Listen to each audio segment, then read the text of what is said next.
Assalamualaikum warahmatullahi wabarakatuh. Perkenalkan, nama saya Irfan Data Berman, Prodi Pendidikan Biologi. Mata kuliah sumber belajar. Hari ini saya akan membahas tentang pengelolaan sumber belajar dan penggunaan alat permainan.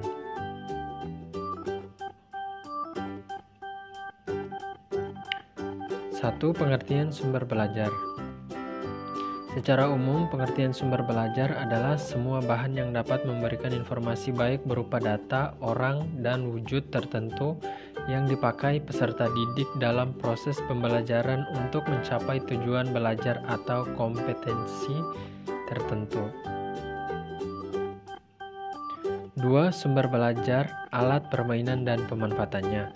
Sumber belajar dapat kita temukan di lingkungan sekitar anak, misalnya tumbuh-tumbuhan, tanah, dan pepohonan. Bila si anak tinggal di suatu lingkungan perumahan yang sudah sangat jarang pepohonannya, maka mereka dapat menggunakan beragam alat belajar seperti alat peraga, permainan, dan buku pegangan atau peralatan seni.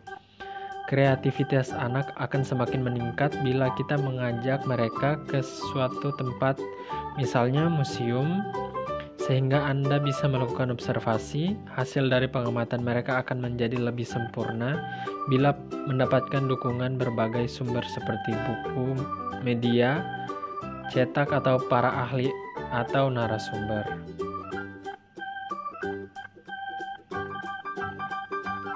Tiga, sumber belajar alamiah yang dekat dengan anak antara lain: 1. Masyarakat desa atau kota di keliling sekolah. 2. Lingkungan fisik di sekitar sekolah.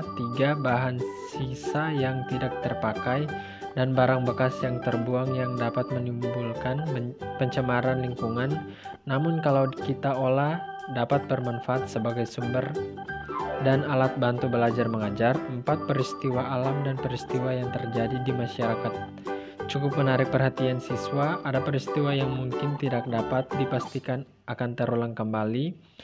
Jangan lewatkan peristiwa itu tanpa ada catatan pada buku atau alam pikir siswa. 4.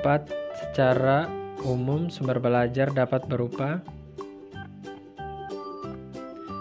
1. Barang cetak seperti kurikulum, buku pelajaran, koran, majalah, dan lain-lain. 2. Tempat seperti sekolah, perpustakaan, museum, dan lain-lain. 3. Narasumber atau orang seperti guru, tokoh masyarakat, instruktur, dan lain-lain. 5. Pengelolaan dan penggunaan sumber belajar dan alat permainan.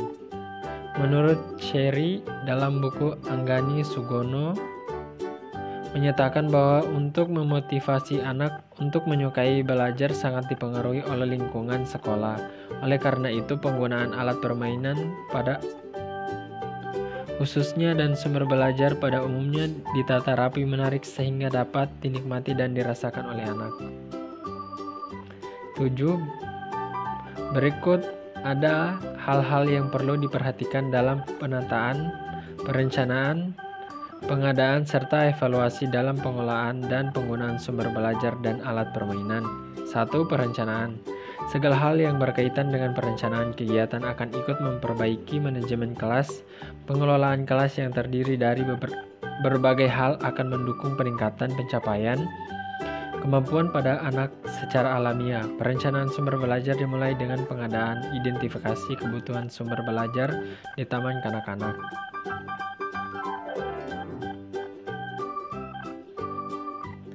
A. Jumlah dan usia anak. B. Menerapkan sistem pengajar untuk pembiasaan perilaku yang tepat. C. Keuangan. D. Persiapan ruangan. 2. Pengadaan. A. Pemahaman tentang alat permainan. B. Alat permainan yang ada di dalam ruangan. C. Alat permainan di luar ruangan. D. Pembelian. E. Hadiah sumbangan. F. Membuat. G. Memodifikasi yang tersedia. 3. Penyimpan dan pengawetan. A. Rak. B. Lemari tertutup.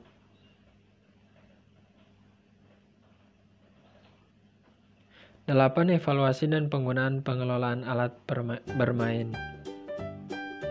Pendataan penggunaan dalam proses pembelajaran sehari-hari dapat kita pantau tingkat kemahiran dan kreativitas anak dalam memainkan alat pembelajaran. Guru dapat mencatat hasil pantauan itu dengan menggunakan kolom-kolom yang dapat diisi anak, buku khusus catatan guru, kartu yang dikalungkan pada leher setiap anak. Terima kasih. Wassalamualaikum warahmatullahi wabarakatuh.